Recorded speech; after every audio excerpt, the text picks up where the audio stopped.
Assalamualaikum warahmatullahi wabarakatuh.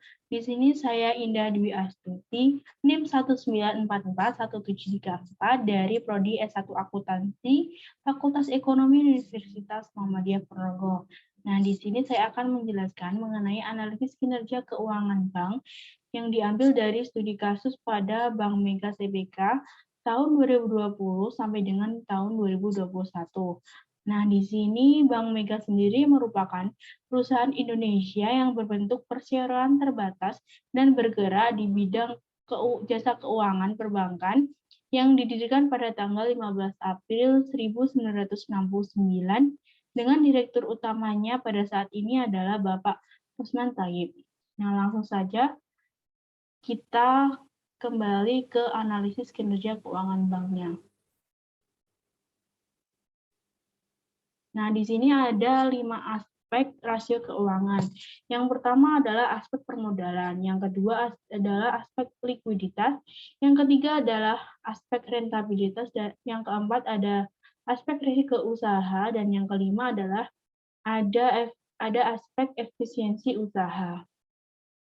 Langsung saja yang pertama adalah pada aspek permodalan. Di sini saya mengambil primary rasio dari Bank Mega Tbk, perhitungan primary rasio tahun 2020 sampai dengan 2021 dalam satuan rupiah.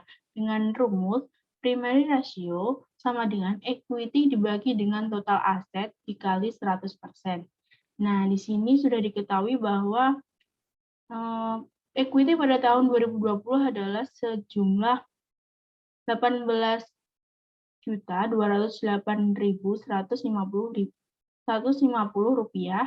dengan total aset adalah 112.202.653 rupiah dengan primary ratio sebesar 16,23%. Nah, sedangkan pada tahun 2021 equity-nya berjumlah 19.144.464 rupiah dengan total aset adalah 132.879.390 rupiah dengan primary ratio sebesar 14,41%. Nah, di sini analisis primary ratio-nya adalah pada tahun 2020 ke 2021 yaitu mengalami penurunan. Dari tahun 2020 yaitu sebesar 16,23% menurun menjadi 14,41%. Nah, berdasarkan perhitungan primary ratio pada tahun 2020 dan tahun 2021, di sini meskipun mengalami penurunan primary ratio pada Bank Mega, tetapi masih terbilang baik dikarenakan memenuhi standar Bank Indonesia atau BI, yaitu minimum 3% sampai dengan 6%. Nah, primary ratio yang semakin tinggi, maka semakin baik tingkat rasio permodalannya. Selanjutnya adalah kapital rasio 1. Dalam satuan rupiah, di sini dengan rumus kapital rasio sama dengan equity dibagi dengan total one dikali 100%. Nah, sudah diketahui juga bahwa tahun 2020 equity-nya berjumlah 18.208.150 rupiah dengan total one yaitu 48.227.075 rupiah dengan kapital rasio yaitu 37,91%. Sedangkan pada tahun 2021, equity-nya berjumlah 19.144.464 rupiah dengan total one yaitu sebesar 60.170.275 rupiah dengan kapital rasio yaitu sebesar 31,82%. Nah, pada tahun 2020, kapital rasionya tadi berjumlah 37,91%, mengalami penurunan pada tahun 2021 sebesar 31,82%. Nah, Hal ini disebabkan karena kemampuan permodalan menurun dari tahun sebelumnya, namun kapital rasio dari Bank Mega ini masih dibilang baik karena memenuhi standar Bank Indonesia, yaitu 10% sampai dengan 20%. Maka kapital rasio yang semakin tinggi akan semakin baik pula tingkat rasio permodalannya. Selanjutnya yang kedua adalah aspek likuiditas. Di sini saya mengambil yang pertama adalah loan to asset ratio dalam satuan rupiah dengan rumus LAR sama dengan jumlah kredit yang diberikan dibagi jumlah aset dikali 100%. Nah, di sini pada tahun 2020 jumlah kredit yang diberikan sejumlah Rp48.027.075 dengan jumlah aset Rp112.202.653 dengan LAR sejumlah 42,80%. Nah, sedangkan pada tahun 2021 jumlah kredit yang diberikan sebesar Rp60.170.275 dengan jumlah aset sebesar Rp132.879.390 dengan LAR sejumlah 45,28%. Nah, berdasarkan perhitungan tersebut dengan analisisnya yaitu dari tahun 2020 sebesar 42,80% mengalami kenaikan pada tahun 2021 yaitu sebesar 45,28%. Nah, hal ini disebabkan karena mengalami peningkatan dari tahun sebelumnya dan dikategorikan justru dikategorikan ini tidak baik karena semakin tinggi LAR suatu bank maka semakin rendah pula likuiditas bank tersebut serta bank tersebut membutuhkan aset yang sangat besar untuk membiayai kredit yang sudah diberikan. Selanjutnya yang kedua adalah capital ratio 2 atau banking ratio. Dalam satuan rupiah dengan rumus capital ratio sama dengan total loan dibagi dengan total deposit dikali 100%. Nah, di sini pada tahun 2020 total loan-nya sebesar Rp41.027.075 dengan total deposit Rp81.138.505 dengan capital ratio yaitu 59,19%.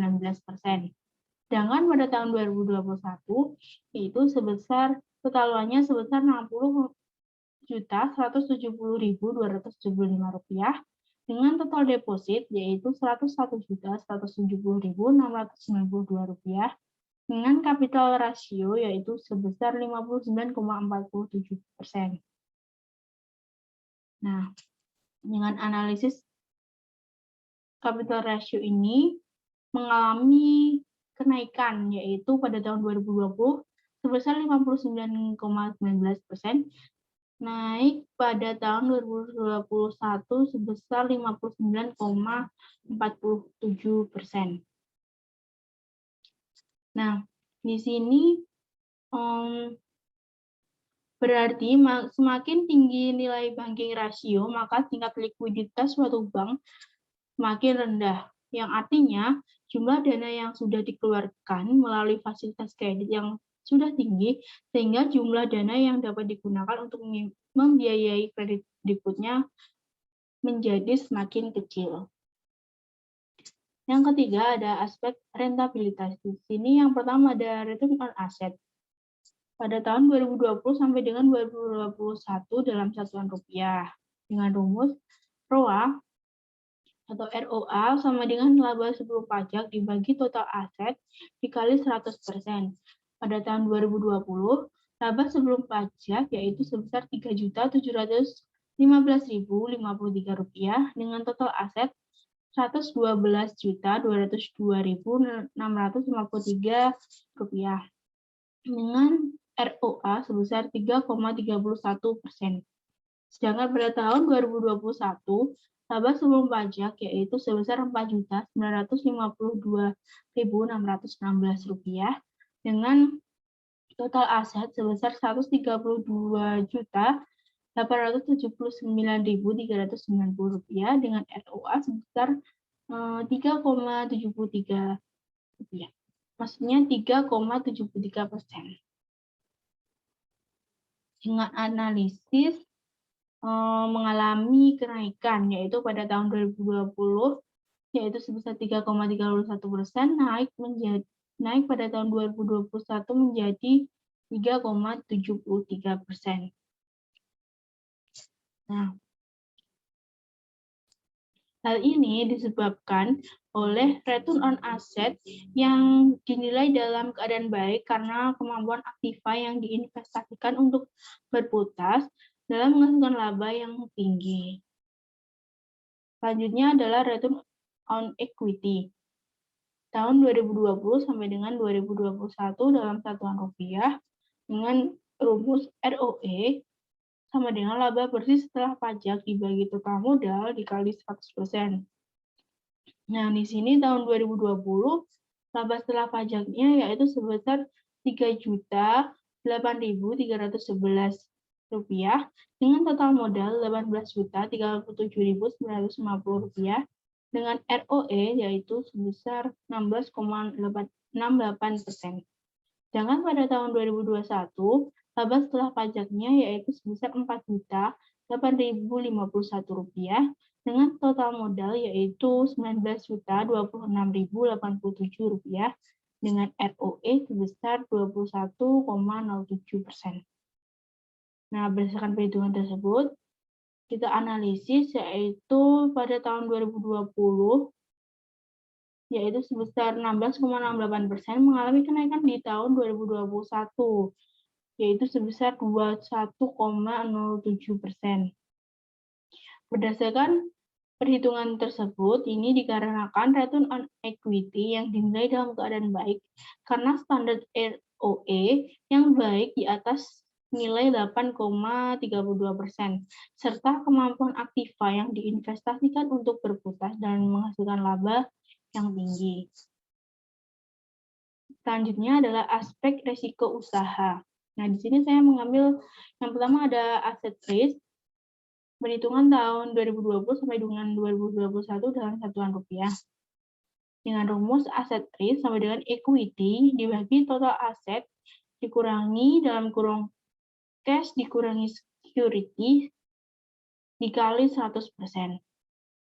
Nah, di sini pada tahun 2020 equity-nya sebesar Rp18.208.150 dengan total aset sebesar Rp112.202.653 dengan cash sebesar Rp999.421 dengan securities sebesar Rp27.566.351 dengan aset risk yaitu sebesar 13,12%.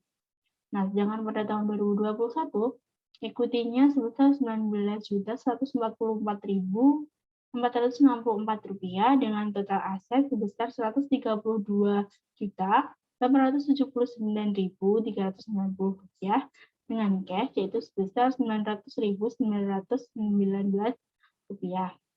dengan securities Rp25.688.236 dengan aset risk sebesar 12,14%. Nah, berdasarkan perhitungan tersebut dapat dianalisis yaitu pada tahun 2020 sebesar 13,12% mengalami penurunan pada tahun 2021 yaitu sebesar 12,14%. Hal ini disebabkan karena adanya penurunan kas dan sekuritas yang signifikan. Selanjutnya yang kedua adalah credit risk. Di sini dengan rumus credit risk sama dengan bad debt dibagi total loan dikali 100%. Pada tahun 2021 bad debt-nya sebesar Rp449.449 dengan total loan Rp48.027.075 dengan kredit risk sebesar 0,96%. Sedangkan pada tahun 2021 bad debt-nya berjumlah Rp507.139 dengan total loan yaitu sebesar Rp60.170.692 dengan credit risk yaitu sebesar 0,84%.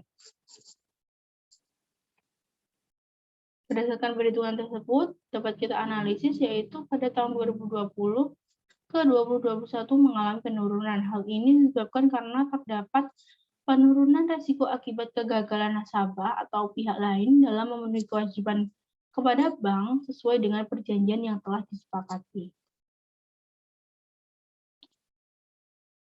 Selanjutnya, yang terakhir ada aspek efisiensi usaha. Di sini yang pertama saya mengambil leverage multiplier dengan rumus total aset dibagi dengan total kapital dikali 100%.